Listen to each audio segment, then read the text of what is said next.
এই যে রেসিপিটা তোমাদের দেখাবো, গরমকালে এটা খেতে খুব ভালোও লাগে আর খাওয়াটাও খুব উপকারী শুনেছি। মা কাকিমাদের মুখ থেকে ছোটো থেকে শুনে আসছি। এটা হচ্ছে গিমে শাক। তো গিমা শাক কে কে চেনো? আমার একটু ভুল হয়ে গেছে, গিমে শাকটা তুলে এনে তোমাদেরকে ছাড়ানো বাছানোর সময় আমি দেখাতে ভুলে গিয়েছি। তো দেখো, আলু বেগুন কুচি দিয়ে আর গিমে শাকটাকে আমি সিদ্ধ করে নিয়েছি। তারপরে বড়ি ভেজে নিলাম। এরপরে একটু পাঁচফোড়ন ফোড়ন দিয়ে আর একটু আদা জিরে বাটা আমি দিয়েছি। তোমরা আদা জিরে বাটাটা নাও দিতে পারো, ওটা স্কিপ করতেই পারো। তারপর নুন লঙ্কা গুঁড়ো হলুদ গুঁড়ো দিয়ে একটু কষিয়ে নিয়ে দিয়ে দিলাম। তারপরে দেখো বড়ি ভাজাগুলো দিয়ে দিলাম, আর অল্প কিছু বড়ি আমি নিজের খাওয়ার জন্যও রাখলাম। বড়ি ভাজা খেতে এত ভালো লাগে আমার, তোমাদেরকে আমি কি বলবো, আমি বলে বোঝাতে পারবো না। তারপর নামাবার সময় দেখো একটু চিনি দিয়ে দিলাম, দিয়ে ভালো করে কষিয়ে নাড়িয়ে একদম নামিয়ে নিলাম।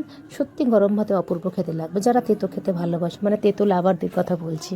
তো আমার মতো কে কে তেতো লাভার আছে জানিও। ওকে বন্ধু, টাটা।